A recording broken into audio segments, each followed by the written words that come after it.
February 17th, 1944. USS Enterprise, 90 miles northeast of Truk Lagoon.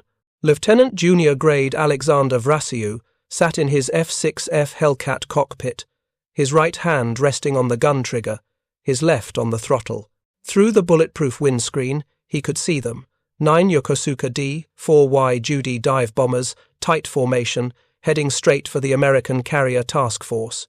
His squadron commander's voice crackled through the radio. "Engage at will."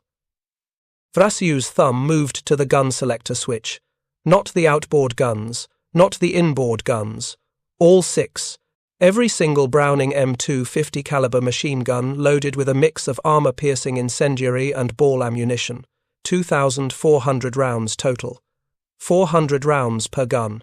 He'd been told the standard was short bursts, 2-second trigger pulls to conserve ammunition. But Vraciu and a handful of other Hellcat pilots were discovering something that would transform American fighter doctrine. Sometimes overwhelming firepower delivered in a single devastating burst accomplished what careful ammunition management never could. What happened in the next 8 minutes would demonstrate why the F6F Hellcat's 6-gun armament, fired simultaneously at point-blank range, created a killing machine that Japanese aces simply could not survive. The story of how American pilots learned to use all 6 guns as a single weapon begins not with the Hellcat, but with the frustrating limitations of the aircraft it replaced. December 1941. The Grumman F-4F Wildcat was America's frontline carrier fighter when Japan attacked Pearl Harbor, and it was badly outmatched. The Wildcat carried 4 50 caliber machine guns, 2 in each wing. On paper, that sounds formidable. 4 guns firing 750 rounds per minute each, delivering approximately 50 rounds per second combined. But combat revealed harsh realities that statistics couldn't capture. The guns were spread across both wings with significant separation between firing points. At 200 yards range, the convergent pattern meant bullets were arriving at the target from multiple angles, reducing the concentration of fire. Worse, Wildcat pilots quickly learned that 4 guns often meant only 3 guns when you needed them most. Jamming was common, particularly in the wing-mounted weapons exposed to cold, moisture, and vibration. Combat reports from Coral Sea in May 1942 and Midway in June documented repeated instances of pilots pressing the trigger only to have 1 or 2 guns fire while the others remained silent. Lieutenant Commander John Thatch, after the Battle of Midway, wrote in his action report that gun reliability was inconsistent, with multiple pilots experiencing failures during critical engagements. The engineering problem was straightforward. The Wildcat's wing guns were fed by ammunition belts that had to snake through the wing structure, around fuel tanks, over control cable runs. Every bend in that belt path created a potential jam point. Cold temperatures at altitude made the metal belts brittle. Moisture from clouds or sea spray could cause corrosion. Combat maneuvering generated G-forces that shifted ammunition in the feed chutes. But the most frustrating limitation wasn't mechanical. It was mathematical. 4 guns simply didn't deliver enough rounds on target during the brief firing opportunities that combat provided. Fighter engagements didn't unfold like training exercises where you could line up perfectly behind a target and fire at leisure. Combat was chaos. High-speed passes where you had perhaps 1 or 2 seconds in the firing envelope. Japanese aircraft, particularly the Mitsubishi A6M0, could turn inside the Wildcat's radius, meaning American pilots rarely achieved the ideal 6 o'clock tail position. Most shots came from deflection angles, firing at where the target would be rather than where it was. At deflection angles, the spread of 4 wing-mounted guns became a liability rather than an advantage. If you're enjoying this deep dive into the story, hit the subscribe button and let us know in the comments from where in the world you are watching from today. Lieutenant Edward O'Hare discovered the firepower problem firsthand on February 20th, 1942, during the defense of the carrier Lexington. O'Hare intercepted 9 Japanese Mitsubishi G4M Betty bombers attacking the carrier. In one of the most remarkable single-pilot defensive actions of the war, O'Hare shot down 5 bombers and damaged a 6th, earning the Medal of Honor. But his after-action report revealed something troubling. He'd expended nearly all his ammunition, approximately 1,400 rounds, to achieve those 5 kills. That's 280 rounds per bomber destroyed. In subsequent interviews with Navy intelligence officers, O'Hare explained that the Betty was a large, relatively slow target, and even so, he'd needed multiple firing passes per aircraft because 4 guns simply didn't deliver enough concentrated firepower to ensure catastrophic damage with a single burst. The report made its way to the Bureau of Aeronautics and Grumman Aircraft Engineering Corporation, where engineers were already designing the Wildcat's successor. The lessons were clear: more guns, better reliability, greater ammunition capacity. When Grumman began serious development work on what would become the F6F Hellcat in early 1942, armament was a primary consideration. The initial design studies explored various configurations. 5 guns, 7 guns, even 8 guns were discussed. The final decision, 6 50-caliber Browning M2 machine guns, 3 per wing, represented a careful balance between firepower, weight, ammunition supply, and reliability. The engineering challenges were substantial. Each Browning M2 weighed approximately 65 pounds. Add the ammunition, 400 rounds per gun at roughly half a pound per round, and you were adding over 1,600 pounds to the aircraft before accounting for feed mechanisms, gun mounts, and structural reinforcement. That was nearly 15% of the Hellcat's loaded weight devoted purely to offensive armament. Grumman engineers, led by chief designer William Schwendler, had to completely redesign the wing structure to accommodate the weapons. The solution was ingenious in its simplicity. Rather than threading ammunition belts through complex paths as the Wildcat had done, the Hellcat's ammunition boxes were positioned directly behind each gun, minimizing belt travel distance. The feed path was nearly straight, dramatically reducing jam potential. The guns themselves were mounted in groups of 3 per wing, tightly clustered to maximize convergence. Grumman's ballistics team calculated the optimal convergence distance at 300 yards, where all 6 bullet streams would intersect in a pattern approximately 30 inches in diameter. At that range, a 1-second burst would put roughly 75 rounds into a space smaller than a dining room table. The ammunition selection also reflected lessons learned from early combat. The Hellcat's standard load was a 4-to-1 mix. 4 armor-piercing incendiary rounds for every 1 ball, tracer, or armor-piercing round. The armor-piercing incendiary, or API, was the killer. The round had a hardened steel core that could penetrate aircraft aluminum, engine blocks, even light armor plate. Behind the penetrator was a small incendiary charge that ignited on impact, starting fires in fuel tanks, oil lines, hydraulic systems. When testing began at Naval Air Station Patuxent River in late 1942, the results exceeded expectations. Test pilot, Lieutenant Commander C.T. Booth fired the Hellcat's guns at a stationary target, a decommissioned patrol bomber's fuselage, from 300 yards. A 2-second burst, approximately 150 rounds total, essentially disintegrated the target's midsection. The concentration of fire was devastating. Booth's report noted that all 6 guns firing simultaneously produced a sound unlike anything in previous fighters, a sustained roar rather than the chatter of individual weapons. The psychological impact on the pilot was significant. You felt power. The guns were positioned close to the aircraft's center line, meaning recoil was balanced. Unlike some fighters where heavy armament caused yaw or pitch changes when fired, the Hellcat remained rock stable. You could hold the trigger down and the aircraft would track straight, allowing sustained fire without fighting the controls. But the real revelation came during the first combat trials in August 1943. Fighting Squadron 9, the first fleet squadron equipped with F6F Hellcats, deployed aboard USS Essex for strikes against Marcus Island.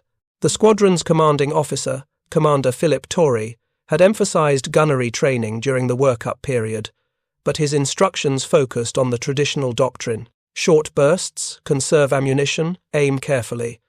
The first combat engagement showed why that doctrine needed revision.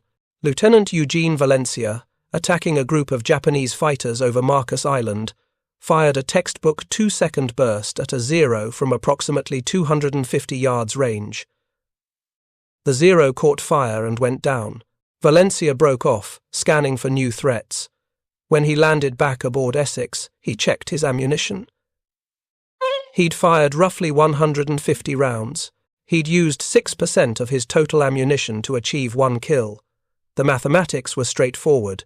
At that rate, he could potentially destroy 15 to 20 enemy aircraft before running dry, assuming perfect accuracy and no wasted shots. But combat wasn't perfect. Most firing opportunities lasted less than 2 seconds. Many shots missed, targets maneuvered. Valencia and other pilots began asking a heretical question. What if they'd been too conservative? What if the Hellcat's 6 guns, fired together, delivered so much firepower that longer bursts made more sense? What if overwhelming the target with a wall of bullets was more effective than precisely aimed short bursts? The answer emerged through trial, error, and the classroom of combat over the next 6 months. By early 1944, Hellcat pilots were beginning to understand that 650 caliber machine guns, when used properly, weren't just an incremental improvement over the Wildcat's 4 guns. They were a qualitatively different weapon that changed the fundamental nature of aerial combat. The mathematics of 6 guns versus 4 guns seems straightforward until you understand what concentration of fire actually means in 3-dimensional combat.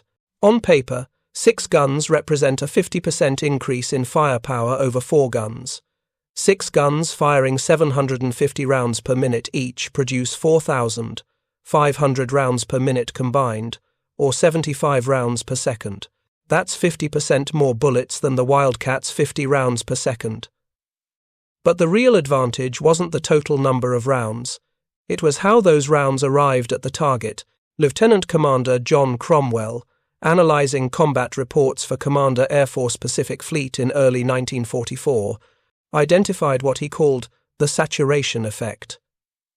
His analysis showed that increasing the number of guns firing simultaneously didn't just increase hit probability proportionally, it increased it geometrically.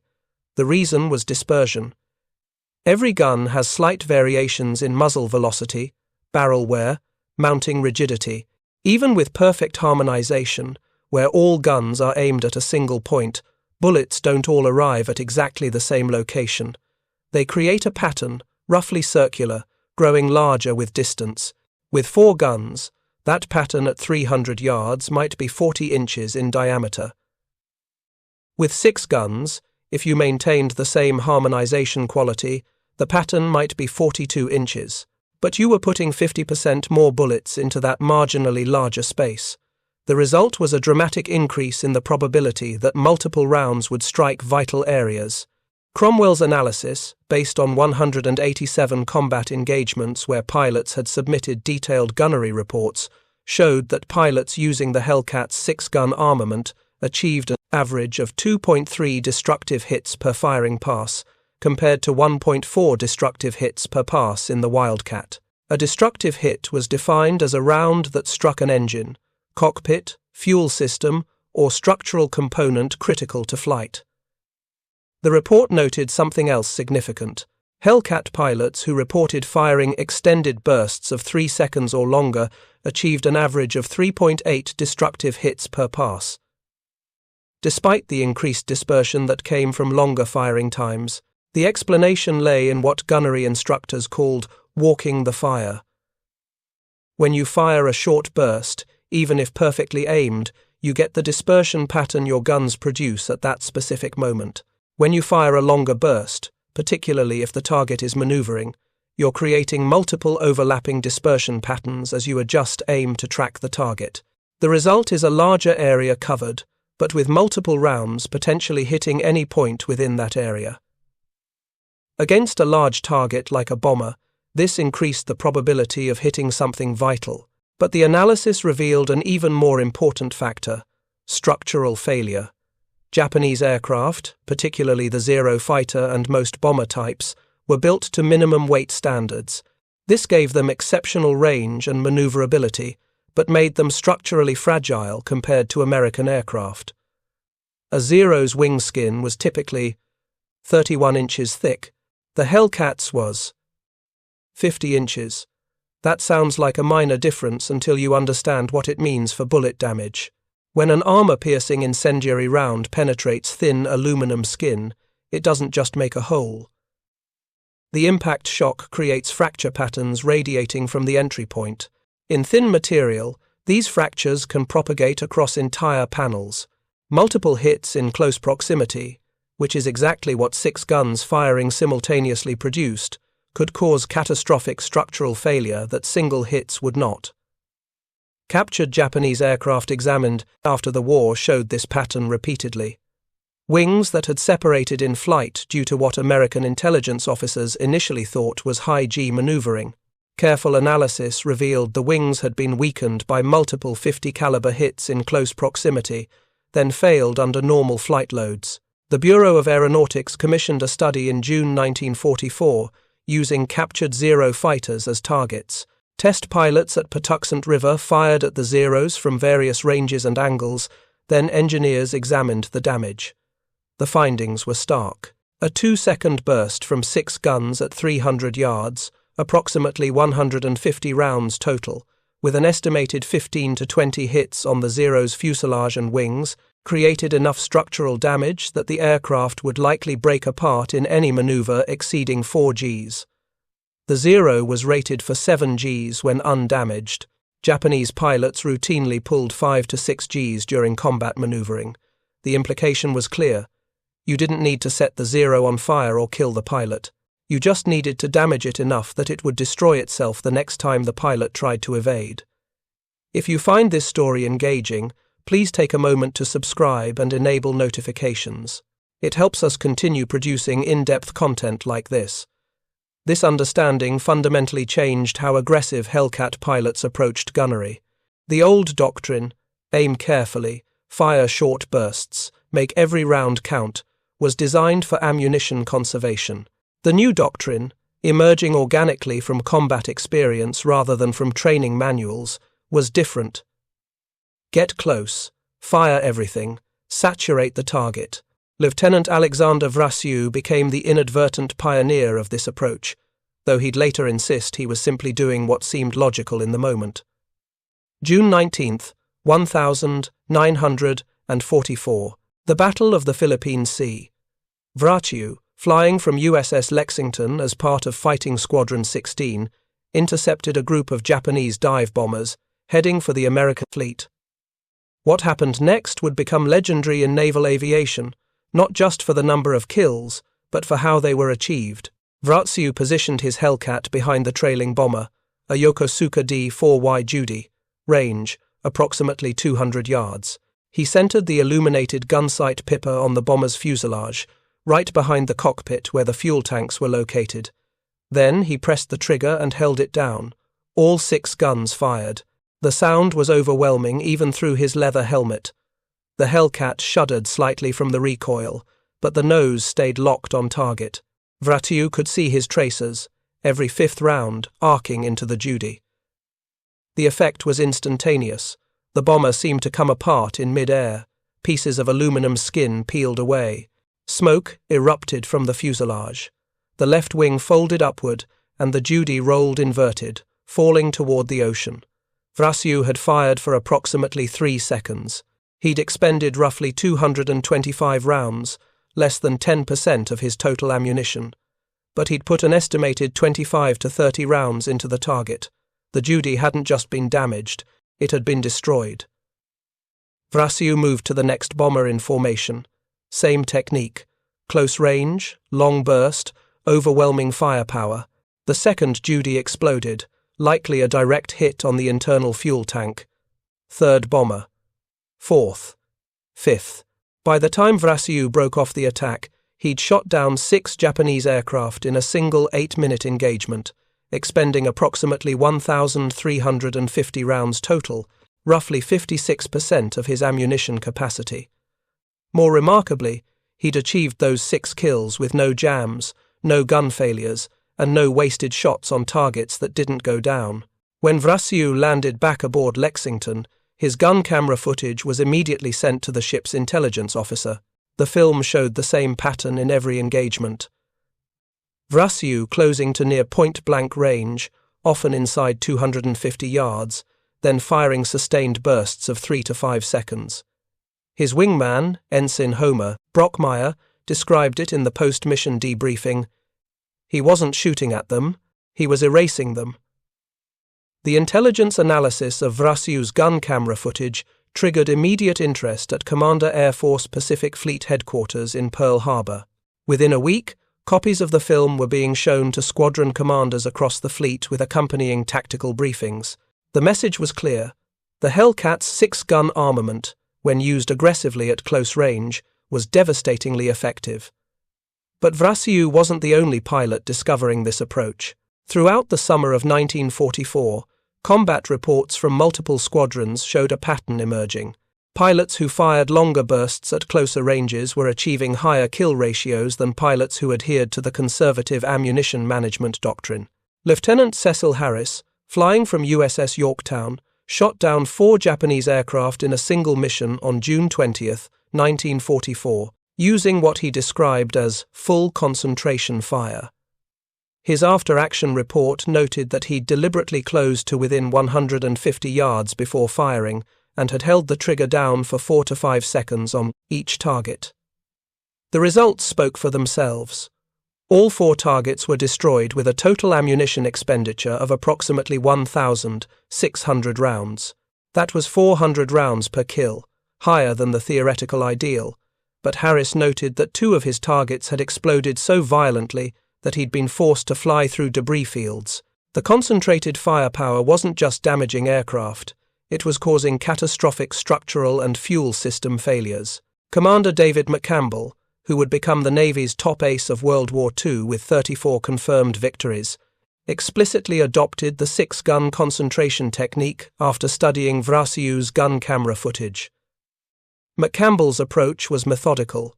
He calculated that at 300 yards range, flying at 250 knots, a target would cross through his gun sight in approximately 1.2 seconds if he was in a pure pursuit curve directly behind it. That meant he needed to fire before reaching ideal position and continue firing as he closed, ensuring rounds were impacting throughout the brief firing window. McCampbell's technique, which he taught to other pilots in Air Group 15, involved 3 steps. First, establish position approximately 400 yards behind the target at the same altitude. Second, begin firing at 350 yards while continuing to close. Third, hold the trigger down until breaking off at 200 yards to avoid collision. This technique meant firing for approximately 4 to 5 seconds, expending 300 to 375 rounds. But it also meant that rounds were impacting the target continuously throughout the approach, creating cumulative structural damage that exceeded what any single moment's hits would achieve. The effectiveness of this approach became statistically undeniable during the Battle of Leyte Gulf in October 1944. American Hellcat squadrons engaged Japanese aircraft in massive aerial battles over 4 days of combat. Post-battle analysis by the Pacific Fleet Air Intelligence Section examined ammunition expenditure rates versus kill claims for 23 different fighter squadrons. The data showed a clear correlation. Squadrons that reported average burst lengths of 3 seconds or longer achieved an average kill-to-rounds fired ratio of 1 kill per 320 rounds. Squadrons that reported shorter bursts averaged 1 kill per 490 rounds. The long-burst squadrons were actually more ammunition efficient despite firing more rounds per engagement. The reason, according to the analysis, was that short bursts frequently resulted in damaged but not destroyed enemy aircraft. These damaged aircraft would require multiple additional firing passes to bring down, with each pass requiring new positioning, new closure, new trigger time. The ammunition saved by short bursts was often wasted on follow-up attacks that longer, initial bursts would have made unnecessary. But the 6-gun concentration technique had another advantage that combat reports were documenting with increasing frequency: psychological impact on enemy pilots. Japanese pilots who survived encounters with Hellcats firing all 6 guns described the experience in captured diaries and post-war interviews. The sheer volume of visible tracers created what one Japanese naval aviator called a river of fire. Every fifth round in the Hellcat's ammunition belts was a tracer, meaning that in a 6-gun sustained burst, pilots were seeing 15 tracers per second arcing toward them. The psychological effect was overwhelming. Even if the majority of rounds missed, the visual impression was of an unstoppable wall of bullets. Japanese pilots who might have attempted evasive maneuvers against lighter fire often froze or made panicked control inputs when facing the Hellcat's full firepower. This panic frequently resulted in target aircraft maneuvering into the bullet stream rather than away from it. Lieutenant Junior Grade Douglas Baker, flying from USS Essex, described an engagement in November 1944 where his target, a Zero fighter, appeared to be successfully evading his initial burst. Then the Zero pilot apparently saw the tracer concentration and reversed his turn directly into Baker's line of fire. The Zero disintegrated. Baker noted in his report, "I don't think he was trying to ram me. I think he just panicked." The 6-gun technique also addressed a specific tactical problem that had plagued American fighter pilots since Pearl Harbor: bomber interception. Japanese bombers, particularly the Mitsubishi G4M Betty and the Yokosuka D4Y Judy, were designed for speed and range. They were relatively fragile, but they were also fast enough that pursuit curves were challenging. A Betty at full speed could make 265 knots. A Hellcat at combat power could make 330 knots. That meant a pure tail chase would close at 65 knots, or about 110 feet per second. At that closure rate, the time window for effective fire, from entering effective range at 400 yards to breaking off at 200 yards, was approximately 6 seconds. Traditional doctrine called for multiple short bursts during that window, perhaps 3 2-second bursts. But each burst required the pilot to assess, adjust aim, and re-engage the trigger. Those fractional seconds of assessment time were seconds when you weren't firing. The 6-gun concentration approach eliminated that dead time. Enter effective range, press the trigger, hold until breaking off. No assessment gaps, no adjustment pauses. Continuous fire that guaranteed maximum rounds on target during the brief engagement window. Lieutenant Commander James Swope, analyzing bomber interception tactics for Fighting Squadron 2, calculated that continuous fire techniques were placing approximately 40% more rounds on target compared to burst fire techniques, simply by eliminating the dead time between bursts. His analysis, submitted in December 1944, recommended that all fleet fighter squadrons adopt continuous fire as standard doctrine for bomber interception. The recommendation met resistance from some quarters. Older instructors at fleet training commands, men who'd learned gunnery in the late 1930s when ammunition conservation was emphasized due to limited defensive armament, argued that teaching pilots to hold the trigger down would create bad habits. They worried about ammunition wastage, about pilots exhausting their guns early in engagements and being defenseless afterward. But combat results were difficult to argue with. By early 1945, the average Hellcat pilot in a fleet squadron was achieving kill ratios that would have seemed impossible 3 years earlier. The aggregate statistics from January through March 1945 showed that Hellcat pilots were destroying Japanese aircraft at a rate of approximately 19-1. For every Hellcat lost in air-to-air combat, 19 Japanese aircraft were being shot down. That ratio reflected multiple factors: superior pilot training, numerical superiority, declining Japanese pilot quality. But it also reflected the devastating effectiveness of 650 caliber machine guns fired simultaneously at close range. The armament that Grumman engineers had designed into the Hellcat in 1942 was being employed in ways they'd never explicitly intended, but that combat had proven optimal. There was a darker side to the 6-gun concentration technique that combat reports documented, but official histories often omitted. When you fired 300 rounds at a target from 250 yards range, and 30 to 40 of those rounds hit, you weren't just destroying the aircraft. You were often killing the pilot in ways that were instantaneous but brutal. Armor-piercing incendiary rounds that penetrated cockpits didn't distinguish between instrument panels and human bodies. Post-war examination of recovered Japanese aircraft showed what sustained .50 caliber fire did to occupied cockpits. The results were catastrophic. Some pilots argued this was actually more humane than the alternative, setting an aircraft on fire and forcing the pilot to choose between burning alive or jumping without a parachute. A concentration of rounds to the cockpit meant the pilot died instantly, never knowing what hit him. Others found the sheer destructive power troubling, particularly when applied to clearly damaged aircraft attempting to withdraw from combat. The military necessity was undeniable. Japan's skilled pilot pool was a finite resource. Every experienced aviator killed was irreplaceable. American doctrine explicitly emphasized pilot attrition as a strategic objective, but individual pilots still grappled with the human reality of killing men who were often barely visible as human beings behind the combination of distance, speed, and the small scale of aircraft cockpits. Lieutenant Eugene Valencia, despite shooting down 23 Japanese aircraft during his combat tour, noted in a letter home that he tried not to think of his targets as piloted. "I'm shooting at machines," he wrote. "Machines that are trying to kill my friends on the carriers below. If I thought too much about the men inside, I don't think I could pull the trigger." The psychological burden of being exceptionally effective at killing was something the Navy's flight surgeons were beginning to recognize by mid-1945.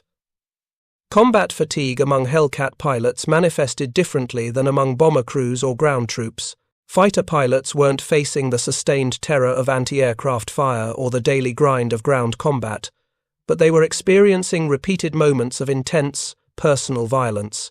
When you fired 300 rounds into a cockpit from 200 yards away, you could often see the results. Gun camera footage captured everything in stark black and white detail. Some pilots who'd accumulated high victory totals began requesting transfers to non-combat billets, not because they couldn't continue flying, but because they'd reached a psychological limit on how much killing they could process. The Navy, to its credit, generally honored these requests without attaching any stigma. The service recognized that combat effectiveness had an expiration date that varied by individual, and that pushing pilots past that point served no useful purpose. But for every pilot who reached his limit, there were others who adapted to the psychological reality and continued flying combat missions through the war's end. These men often shared certain characteristics: an ability to compartmentalize, to separate the immediate tactical problem of destroying an enemy aircraft from the moral weight of killing another human being. They focused on the technical challenge, the gunnery problem, the tactical positioning. The human consequences were acknowledged but filed away for later processing, sometimes much later. David McCampbell, reflecting on his 34 victories decades after the war, described his approach: "I was solving problems. Each engagement was a geometry problem, a physics problem, a marksmanship problem. I got very good at solving those problems. It wasn't until years later, sometimes late at night, that I'd think about the fact that solving those problems meant 34 men died. But during the war, during the missions, I couldn't afford to think that way. None of us could." The technical evolution of the six-gun technique continued through the final months of the war. By early 1945, some squadrons were experimenting with different ammunition mixes to optimize lethality. The standard 4-to-1 ratio of armor-piercing incendiary to ball and tracer had proven effective, but some armament officers theorized that increasing the API concentration would increase destructive effectiveness. Fighting Squadron 84, operating from USS Bunker Hill, test-loaded their Hellcats with a 6-to-1 ratio, 6 API rounds for every 1 tracer or ball round. The theory was that fewer tracers would make the fire stream less visible, potentially reducing target awareness while increasing the percentage of incendiary hits. The experiment was abandoned after 3 missions. Pilots reported that reduced tracer visibility made it much harder to observe their own fire and adjust aim.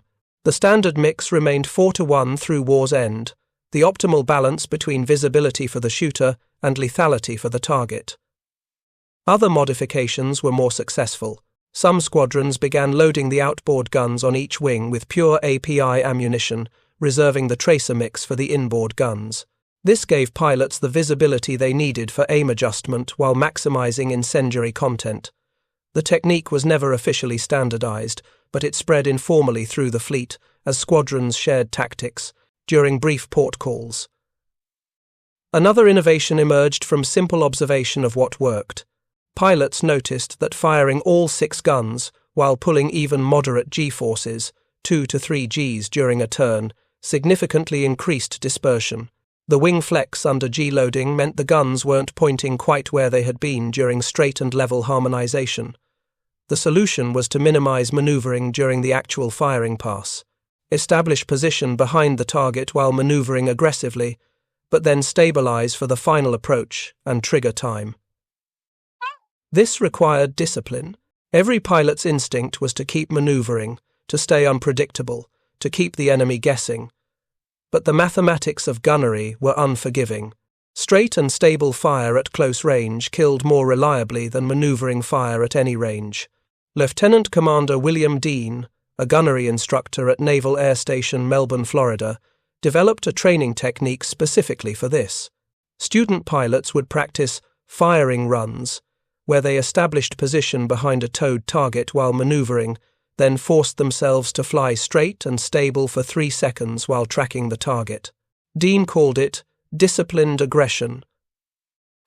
Be aggressive in establishing position, be disciplined during execution.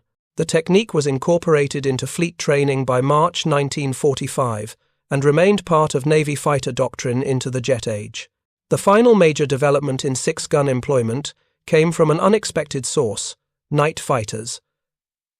The F6F5 Newtons variant carried radar equipment in a wing pod, along with the standard 6-gun armament. Night fighter pilots faced unique challenges. Engagements occurred at close range, often inside 200 yards, because you couldn't see targets until you were nearly on top of them. Tracer fire, normally helpful for aim adjustment, was actually problematic at night because it destroyed the pilot's night vision. Night fighter squadrons developed their own technique: extremely short ranges, 50 to 100 yards, with 3 to 4 second bursts. At that range, dispersion was minimal and hit probability was extremely high. You didn't need tracers to know you were hitting. You could see the target aircraft's exhausts, see the impacts sparking, see the fire start.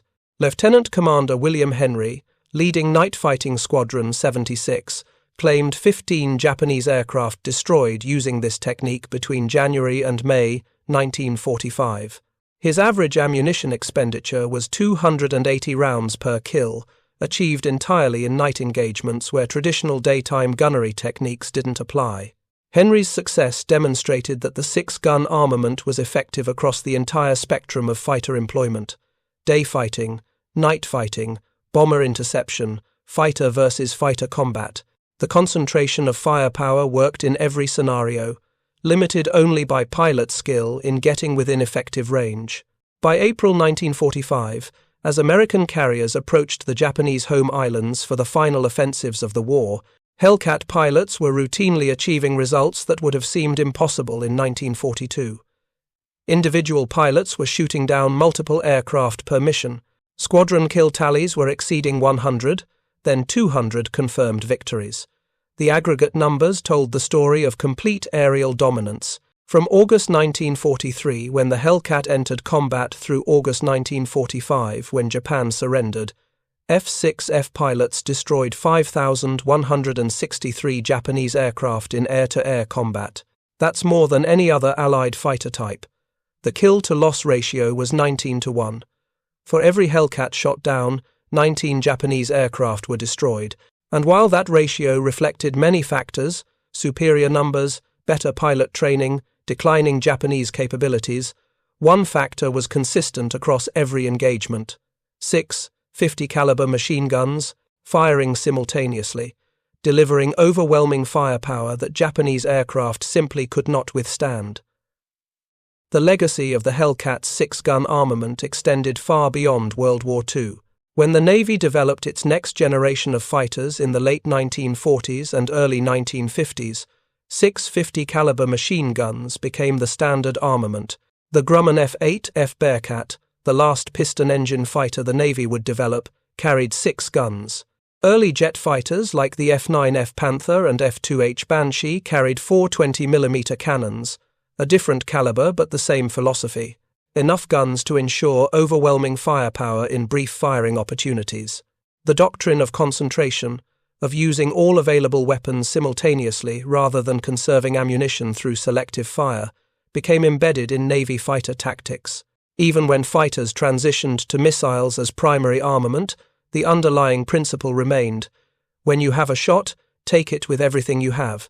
Don't conserve, don't hesitate. Overwhelming force, applied decisively, ends fights quickly. Modern fighter pilots training at Naval Air Station Oceana still study Hellcat combat footage as part of their tactical curriculum. The aircraft are obsolete, the speeds are a fraction of what modern jets achieve, but the principles remain valid. Get close. Fire everything. Make the shot count.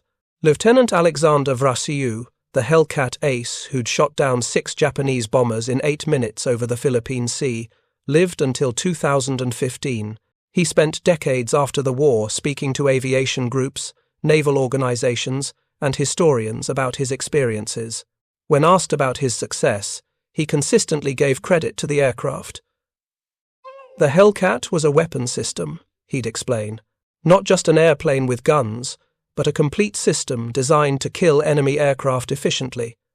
Those 6 guns, when you fired them all together, were like nothing Japan could field. You felt the power. You knew that whatever you were shooting at wasn't going to survive if you hit it. That confidence changed everything. We weren't trying to damage enemy aircraft, we were erasing them. David McCampbell, the Navy's top ace with 34 victories, all achieved in the Hellcat, made a similar point in his post-war interviews. People ask me about tactics, about how I achieved so many kills. The answer is simple. I got close, and I used every gun I had. The Hellcat gave me 6 guns. I used all 6, every time. That's not tactics, that's just using the tools you're given. The statistical dominance of the F6F Hellcat in World War II remains unmatched in American naval aviation history. No other fighter aircraft has achieved a 19-to-1 kill ratio across thousands of engagements spanning 2 years of intensive combat. Modern fighters have occasionally achieved higher ratios in limited conflicts, but never across the sustained large-scale air battles that characterized the Pacific War from 1943 to 1945. The Hellcat produced more fighter aces than any other American aircraft. Over 300 Navy and Marine pilots achieved ace status, with 5 or more victories flying the F6F. It dominated every major carrier air battle from Tarawa in November 1943 through Leyte Gulf in October 1944 to Okinawa in spring 1945. And central to that dominance was an armament package that seemed simple on paper, 6 machine guns, but proved devastatingly effective in practice. The story of why Hellcat pilots started firing all 6 guns simultaneously is ultimately a story about the intersection of engineering and combat reality. Grumman engineers designed the Hellcat with 6 50-caliber machine guns to provide firepower superiority over enemy aircraft. They harmonized those guns to concentrate fire at specific ranges. They provided ammunition capacity sufficient for sustained engagement. But they couldn't predict exactly how pilots would employ those guns in actual combat. That knowledge emerged from experience, from pilots like Vraciu and McCampbell and Valencia, who discovered through trial and error that the weapon system was most effective when used aggressively and without reservation. The lesson transcended the specific aircraft. In any combat situation, the most effective approach is often the most direct. Use all available force, apply it decisively, and end the engagement quickly. Hesitation, conservation, and incremental application of force often just prolong conflicts and increase risk. The Hellcat's 6 guns, fired simultaneously at close range, embodied that principle perfectly. It was brutal, it was efficient, and it helped win the Pacific War by destroying Japanese air power so thoroughly that by summer 1945, American carriers could operate within sight of the Japanese home islands, facing minimal aerial opposition. The young pilots who flew Hellcats in 1944 and 1945 were, in many cases, barely 20 years old. They'd learned to fly in training programs that lasted less than a year. They'd been taught basic gunnery, basic tactics, basic carrier operations. Then they'd been sent into combat, where they faced enemy pilots with years of experience. What allowed these young Americans to not just survive but dominate was a combination of factors: superior industrial production that gave them numerical advantages, better logistics that kept them flying when Japanese units were grounded by fuel shortages, and superior aircraft that compensated for their relative inexperience with overwhelming technical advantages. The F6F Hellcat was that superior aircraft, and its 650 caliber machine guns, fired together in sustained bursts at close range, were the weapon that turned American numerical and industrial superiority into tactical dominance in every engagement. When the last Hellcat combat mission was flown in August 1945, the aircraft's record was complete. Over 12,000 F6F Hellcats had been built. They'd destroyed over 5,000 Japanese aircraft. They'd protected American carriers through dozens of major battles. They'd enabled the island-hopping campaign by establishing air superiority over every objective. And they'd done it all with a weapon system that was both simple and sophisticated. 6 machine guns that, when fired together, killed aces in single bursts. Thank you for watching. For more detailed historical breakdowns, check out the other videos on your screen now, and don't forget to subscribe.